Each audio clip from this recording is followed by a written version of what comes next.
Segundo passo. Segundo passo. Eu entendo que, e até tem uma frase que fala muito disso, né? Esqueci agora de quem que é, mas fala muito da ideia de que quando você entende o que você faz, você suporta todo o como. Quem entendesse, quem sabe de quem que é essa frase? Eu escutei ela semana passada. Não tô lembrando aqui quem é. Mas enfim, é exatamente isso. Quando você sabe o que, o seu o que suporta o seu como. Na verdade, eu acho que essa frase está naquele livro, né, do Viktor Frankl, lá, Em Busca de Sentido, e que eu acho que ela é do Nietzsche, alguma coisa do tipo. Mas enfim, Rosane não lembra agora e tá tudo bem. Porém, essa frase tem sentido. Por que essa frase tem sentido? Porque o seu segundo passo para se sentir realizado profissionalmente é ver sentido no que você faz. Nossa, Rô, sério que é isso? É. E quando a gente fala de sentido, a gente está muito ligado hoje a essa ideia de propósito, a essa ideia de missão. Liane, tá no livro do Viktor, mas ela é do Nietzsche, né? Mas enfim, é por aí. Deixa eu te dizer uma coisa. Quando a gente sabe, tá? Quando a gente sabe o que a gente está fazendo e por que a gente está fazendo, o sentimento de realização ele vem também. E eu quero desconstruir uma coisa com vocês aqui, que para alguns é até chocante, né? Mas tudo bem. Eu não tô aqui simplesmente para falar o mundo Disney, né? Lembra que eu falei isso? Durante muito tempo, eu escutei e eu entrei na onda, tá? Isso aqui eu tô falando muito de mim. Eu entrei nessa onda que existe muito dentro da psicologia. A psicologia, pela própria formação, acho que pela própria questão da faculdade, pela nossa história, né, por de onde a psicologia veio, né, tá muito ligada à questão dos direitos humanos, dessa visão mais social, é quase unânime, tá, entre os profissionais, esse sentimento de que o que me faz me sentir realizada e ver sentido no meu trabalho é o resultado que ele é capaz de gerar no outro. Então a gente tem muito essa característica, né? De nossa, como eu sou feliz atendendo os meus pacientes, como eu sou feliz entendendo o resultado que o meu trabalho é capaz de gerar na vida dos meus pacientes.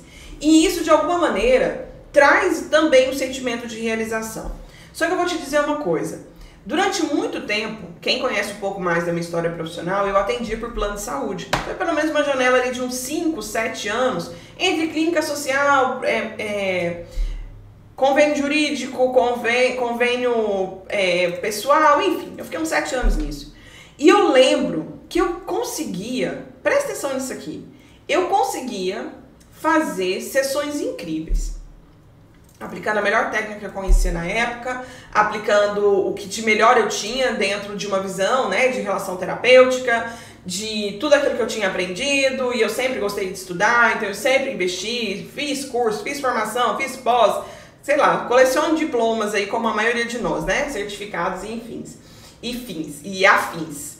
Mas enfim, eu lembro que eu sentia, e eu via sentido em atender. E eu via nesse sentido uma realização profissional.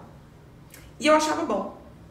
Só que quando eu chegava em casa e eu via a escola que meu filho nessa época estudava, né? Eu só tinha o Lucas.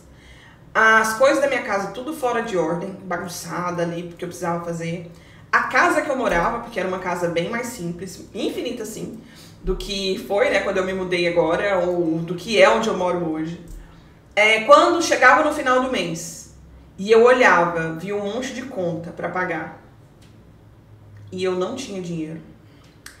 Quando eu queria fazer um curso, uma formação, uma certificação, alguma coisa, que eu sabia que aquilo ia me gerar crescimento profissional de novo e eu não tinha dinheiro, aquele sentimento de ter feito a melhor sessão do mundo não sustentava o meu sentimento de realização profissional.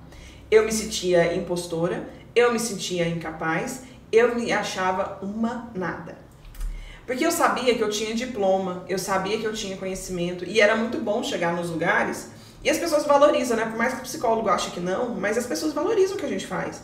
Então eu chegava nos lugares, o que você faz? Você é psicólogo, nossa, né? Eu tô falando de 2000 e pedrinha, 2008, 2009. As pessoas até reconheciam.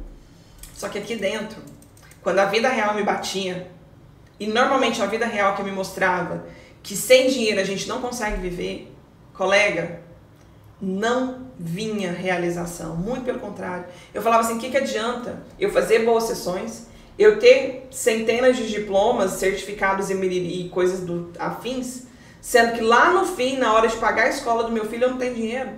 Sendo que lá no fim, eu tinha que todo final do ano pensar na escola dele, olhando para aquela escola e falando assim, gente, não era a escola que eu sonhava na minha vida que meu filho poderia estudar, mas é a única que eu dou conta de pagar. E que bom que eu não dou conta, porque senão, né, de alguma maneira, ele teria que ir para a pública, que eu acho que seria mais difícil. E aí vem.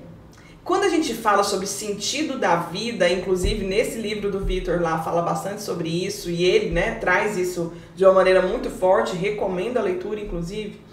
Eu achava que era feio eu falar que o sentido da minha vida é ter qualidade de vida para mim e para os meus.